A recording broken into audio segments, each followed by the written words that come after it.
Bismillahirrahmanirrahim. Assalamu alaikum. This is our class number 3 on English language course, and today we are going to talk about pronoun. In the last lectures we have talked about what are the parts of speech, and we have talked about the first thing which was noun. Now today we are going to talk about pronoun.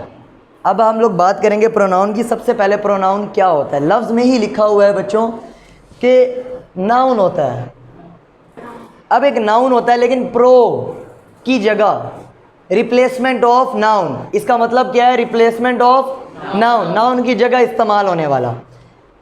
मैं एक example यहाँ पे लिखता हूँ।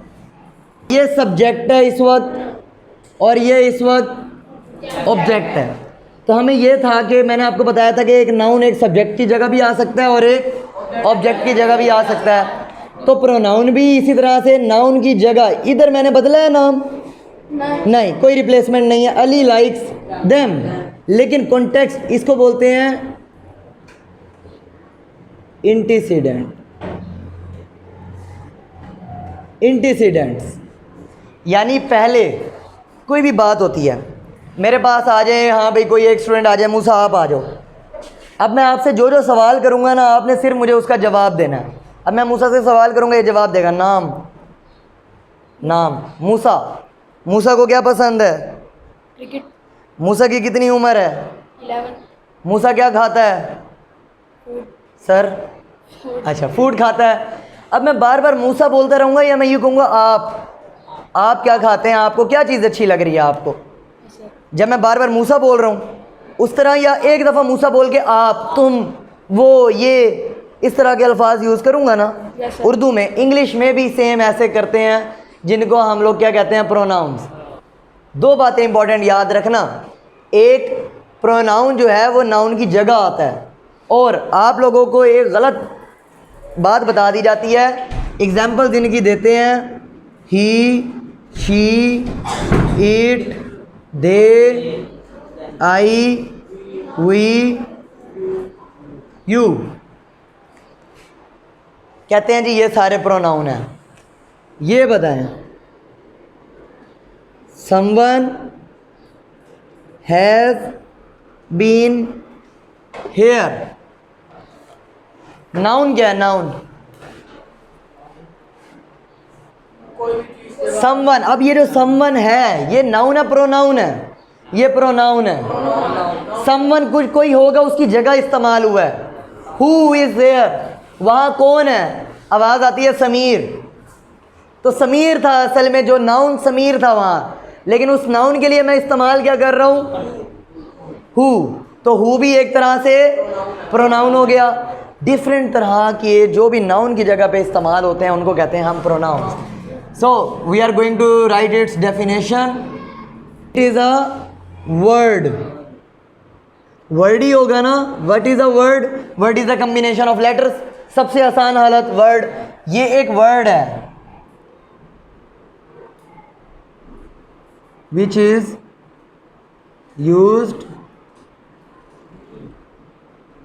in place of noun. Examples यहाँ मौजूद हैं, आप लोगों को यहाँ से समझ आ सकती हैं।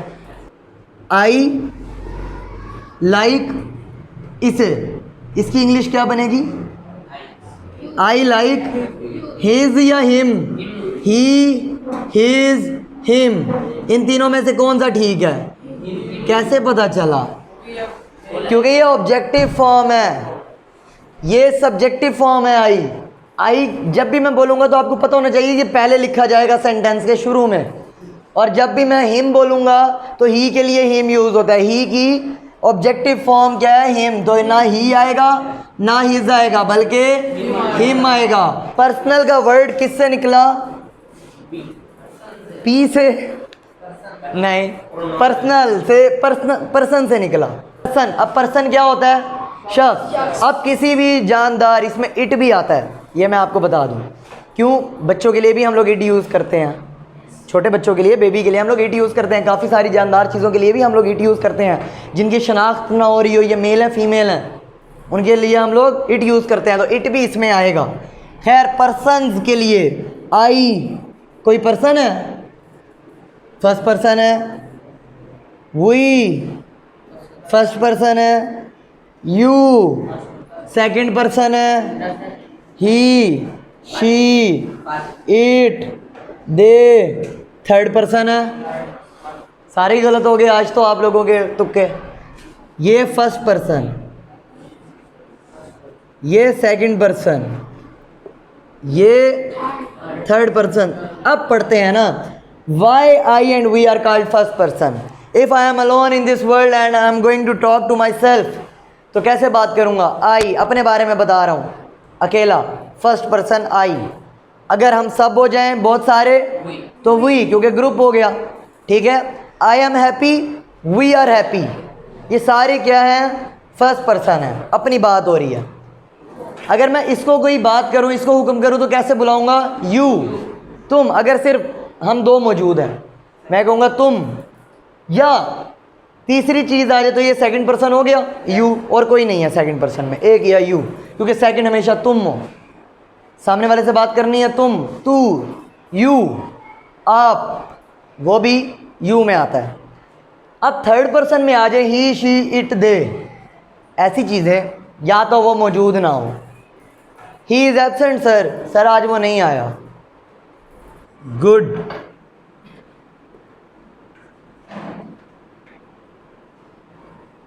Eight learning, I want to say that you are good at learning. मैं आप सबको कहना चाहता हूँ कि आप याद करने में बहुत अच्छे हैं। यहाँ पे आई क्या है? सब्जेक्ट, साथ में प्रोनाउन,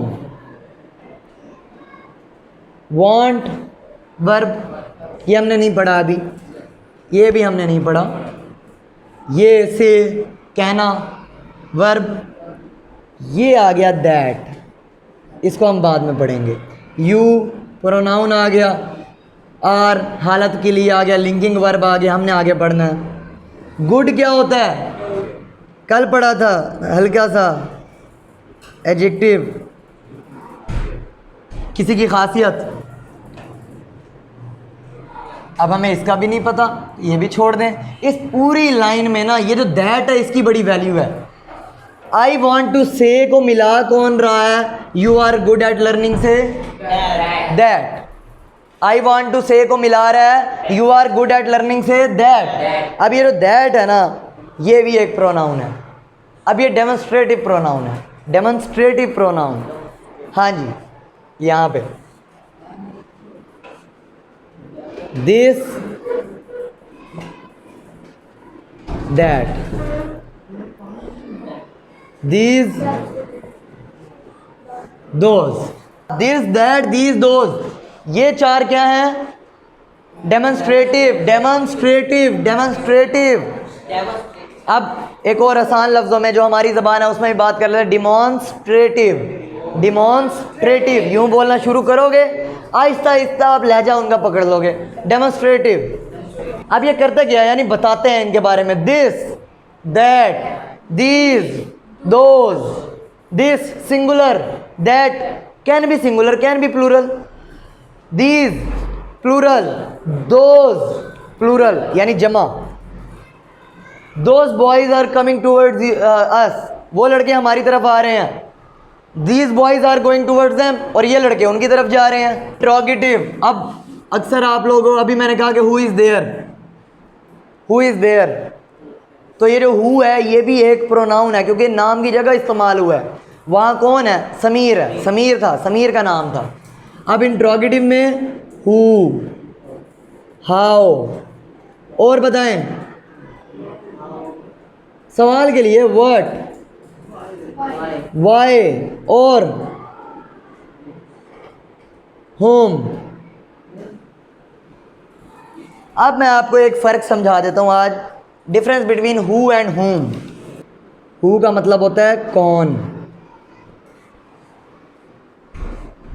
होम का मतलब होता है किसको।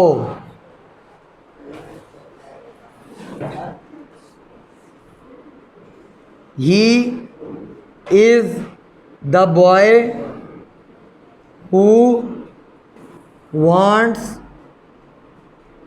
to join academy. यहाँ पर खुद ही समझ आ रही है कि हु का मतलब क्या आ रहा है, कौन। वैसे भी हु जानदार चीज़ों के लिए, इंसानों के लिए इस्तेमाल होता है।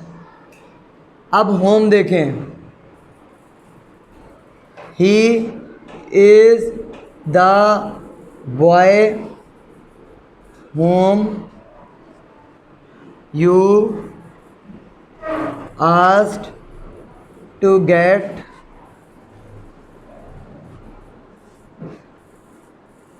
Admission in academy. He is the boy, यही वो लड़का है जो अकेडमी ज्वाइन करना चाहता है, जो अकेडमी आना चाहता है।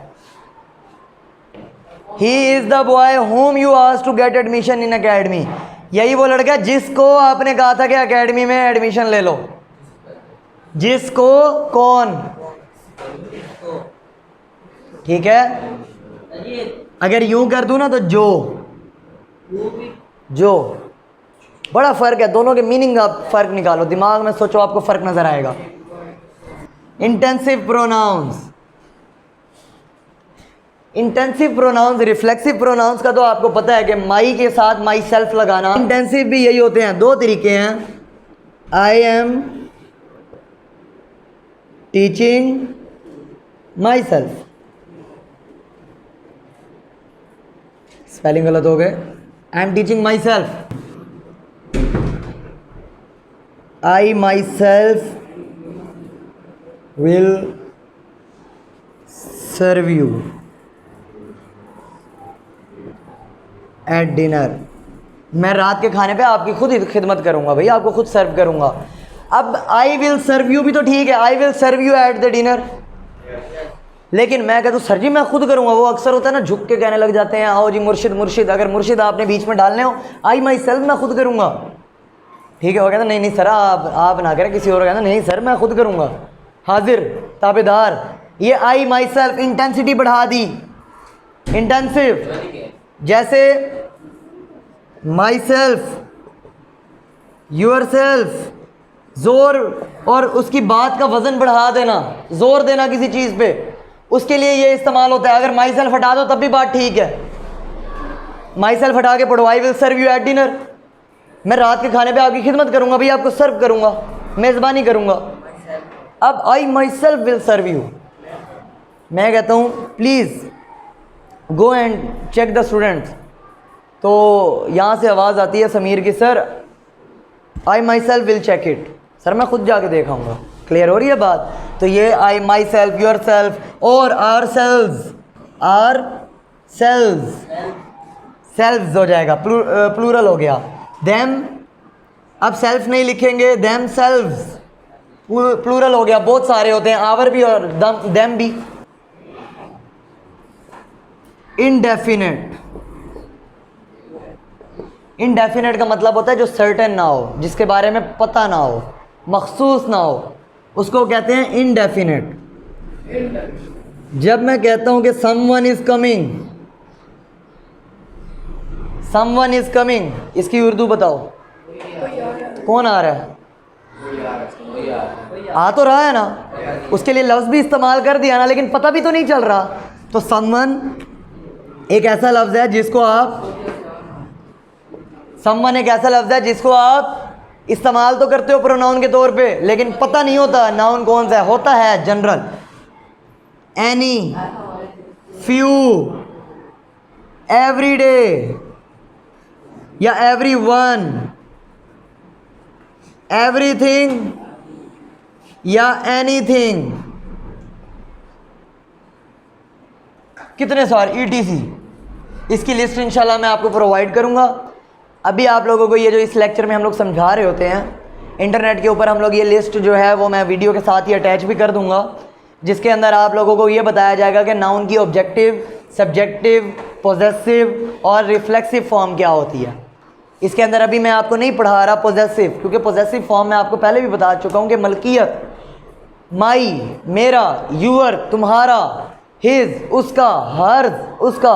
Definite pronouns someone, any, few, everyone, everything, anything, ETC और भी बहुत सारे हैं। इनकी एग्जांपल्स मैं आपको खुद दूंगा, ताकि आपको कभी भी ये टेंशन ना हो कि सर ये लफ्ज़ कहाँ से आ गया।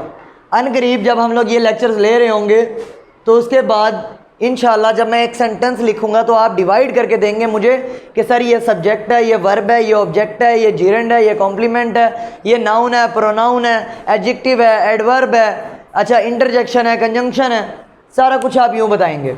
फिर हम लोग स्टार्ट करेंगे इंशाल्लाह टेंसेस। बाद में लोग पहले टेंसेस स्टार्ट करवा देते हैं, उसके बाद सब कुछ हम लोग इसके बाद टेंस बाद में करेंगे। पहले हम लोगों ने पार्ट्स ऑफ स्पीच को अच्छे तरीके से पता तो हो, नाउन है क्या, नाम है क्या। आज आपको नाउन तो अच्छे तरीके से पता था जब मैं प्रोनाउन की बात कर रहा था। नाउन पहचानने में तो कोई मुश्किल नहीं हो रही थी। नाउन पहचानना कैसे है, you just have to find whether the word has forms और नॉट। इस लफ्ज़ की फॉर्म्स हैं या नहीं है। अगर आपको ये पता चल जाएगा फॉर्म्स हैं तो वो वर्ब हो जाएगा, अगर फॉर्म्स नहीं बनती तो वो नाउन होगा। और आज हमने इजीली ये चीज़ समझी कि प्रोनाउन क्या होता है। मैं रिवाइज कर देता हूँ। Pronoun, a pronoun is a word which is used in the place of a noun. Clear, it can be subjective, it can B objective, यानी ये शुरू में भी लिखा जा सकता है, बाद में भी लिखा जा सकता है। It can be in the middle of the sentence too. अभी मैंने दैट आपको लिख के दिया था, उसके अंदर दरमियान में आ रहा था वो लफ्ज़। Now there are different types, several different types. Some say there are 7 types, some say there are 12 types, some say there are 9 types. But I am only going to teach you 5 main types, so you can distinguish between pronouns and other words. For example, if I am writing something, I want to say that you are beautiful. I want to say that you are beautiful. अब ये जो that है इसके दरमियान, इसके बारे में पता चलेगा। बिल्कुल दरमियान में आया। ऐसी सारी एग्जांपल्स मैंने आपको यहाँ पर दे दी हैं, सारी मेन टाइप्स दे दी हैं जिनसे आप इनकी बेस समझ सकते हो। Again I am repeating it, ये जो लेक्चर्स हैं ये हैं हमारे बिगिनर लेवल। हर क्लास के बच्चे हैं, कोई छोटी क्लास के भी बच्चों ने देखना, 3 वाले बच्चे भी होंगे, 2 वाले भी होंगे, 5 class, 6 class, 9th 10th। 9th 10th के लिए ये चीज़ है कि ये तो उनको अच्छे तरीके से याद हो जाएँ, क्योंकि जब हमने एडवांस लेवल पर जाना है तो फिर मैं ये बातें इंग्लिश में पढ़ा रहा हूँ, उर्दू में नहीं पढ़ाऊँगा।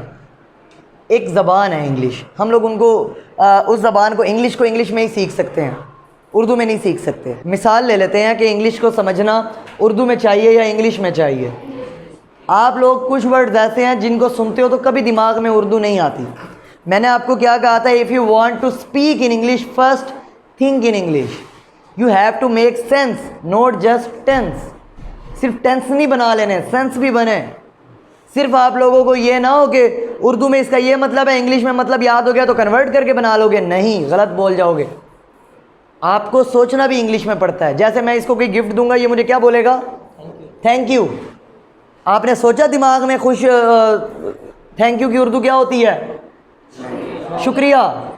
ठीक है, ये एक ऐसा लफ्ज़ है कि शुक्रिया बाज़ औक़ात हमारे दिमाग में आता है। मुझे अभी भी भूल गया था शुक्रिया, क्योंकि मैंने शुक्रिया पता नहीं लास्ट टाइम कब उर्दू के ही किसी सब्जेक्ट में पढ़ा था। ज़िंदगी में जहाँ भी मैं जाता हूँ, कोई मैं किसी को कुछ भी करता हूँ, थैंक यू। अच्छा, अब मुझसे माफ़ी मांगनी है, फ़ौरन क्या बोलोगे, ये क्यों नहीं बोलते सर माफ़ कर दें। अच्छा, आगे से ये भी बोलते हो सर माफ़ कर दें, प्लीज़, मेहरबानी फरमा के नहीं। तो प्लीज़ का लफ्ज़ दिमाग में आया था या मेहरबानी फरमा कर, प्लीज़। इंग्लिश आती है, अंदर छुप के कहीं बैठी हुई है दिमाग में, उसको निकालना है। अगर आप इन चीज़ों में, जैसे थैंक यू बोलते वक्त टेंशन नहीं होती ना कि कोई, अच्छा जो थैंक यू बोलते हैं ना वो फिर पकड़े जाते हैं। It's not thank you, it's thank you. समझ आ गई। सॉरी, ये ऐसे वर्ड्स हैं जब आप लोग बोल रहे होते हो तो कभी भी स्टॉप, अच्छा उर्दू में अक्सर स्टॉप की जगह रुको कह देते हो आप, वो क्या होता है, लेकिन मोस्टली आप लोग क्या कहते हो, स्टॉप। अब से बोलोगे स्टॉप। तो डिफरेंट लाइंस अब आप लोगों को दूंगा जिसके अंदर इंशाल्लाह हम लोगों ने क्या करना है, डिस्कशंस करनी है। प्रोनाउन, नाउन, प्रोनाउन आपको बने हुए 40-50 मिल जाएं विद टाइप्स, और क्या चाहिए, उन टाइप्स को ही पढ़ लो। अब आपको जिस मर्जी क्लास की इंग्लिश ले आओ, मैं बता सकता हूँ, मिलते जुलते ही वर्ड्स होंगे ना। ठीक हो गया। Any questions. इंटेंसिव, शिद्दत, ठीक है, शदीद शिद्दत को बढ़ाने के लिए, जोर को बढ़ाने के लिए। दिस इज माई डस्टर, मैं कहता हूँ दिस इज माई मार्कर, ये मुझसे खींचता है, दिस इज माई मार्कर। मैं कहता हूँ दिस इज माइन, ये कहता है नो माइन। फिर ये मैं कहता हूँ माइन, ये कहता है नो माइन, मेरा है, मेरा है, मेरा है, मेरा है। समझ आ गई बात। मैं यहाँ पर ये नहीं कह रहा दिस इज माई पेन, मैं कह रहा हूँ this is mine, this pen is mine, जोर दे रहा हूँ। अगर मैंने गुस्से में कहना होगा तो इंग्लिश में क्या कहूँगा, दैट वाज माइन। वो मेरा था, वो मेरी थी, मेरा था, जो भी बोलना है। अगर ऐसे कहूँगा ना दैट वॉज माई चेयर, वो कहेगा तो क्या हुआ, मैं कहूँ दैट चेयर वॉज माइन, वो कहता है अच्छा अच्छा चल ले ले तू ले ले। अंग्रेज़ होगा ना वो समझ जाएगा। ये आगे कहता है this is my seat, Fahd पे वो कहता है चल चल मैं नहीं उठता। फाद भी आते हैं, वो गुस्से में, पहले गुस्से में, वो कहते हैं दिस चेयर इज़ माइन, साथ ही हमारे कहते हैं आओ बिस्मिल्लाह जाओ आप बैठ जाओ। ये होता है इंटेंसिटी कम करना, इंटेंसिटी बढ़ाना। उर्दू में भी तो करते। अच्छा हम उर्दू में कैसे कर रहे हैं, लहजा, मेरा लहजा भी मैं बदल रहा हूँ, इंग्लिश में भी लहजा बदलेंगे, तो लहजे पे बड़ा फोकस करो। जिसका लहजा प्यारा हो गया इंग्लिश में वो प्यारा ही प्यारा, सही है, सारे लोगों ने कहना ये सबसे ज़हीन। That's all from today. In the next lecture we will study about adjectives. I haven't written anything here, लेकिन आप लोगों को मैंने पहले बताया था पार्ट्स ऑफ स्पीच लिखे थे। पार्ट्स ऑफ स्पीच लिख के नाउन, प्रोनाउन, उसके बाद वर्ब। हम लोग अगले लेक्चर में वर्ब पढ़ेंगे, ठीक है। मैं अब बंद कर दूं, लेक्चर वाइंड अप कर दूं। So that's all from today's class, and in the next lecture we will study about verb, what is a verb and how we use a verb.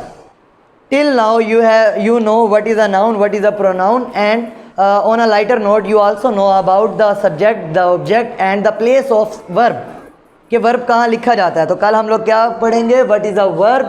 कल हमने पढ़ना है ये VERB, काम। कल हमने काम करना है। अगर मैं कहता हूँ ना कोई काम करो तो वर्क होता है, लेकिन ग्रामर की ज़बान में वर्क की इंग्लिश वर्ब होती है। किसी काम, वर्क और वर्ब, वर्ब को बताने के लिए वर्ब इस्तेमाल होता है, ऐसे कह दूं। तो इसीलिए हम याद करते हैं एक्शन, वर्क और वर्ब, ये तीनों एक जैसे वर्ड हैं। किस में, इंग्लिश ग्रामर के अंदर। अल्लाह आप सबका हामी व नासिर हो। इंशाल्लाह अगली क्लास में हमारी मुलाकात होगी। Thank you so much class. अल्लाह हाफिज़।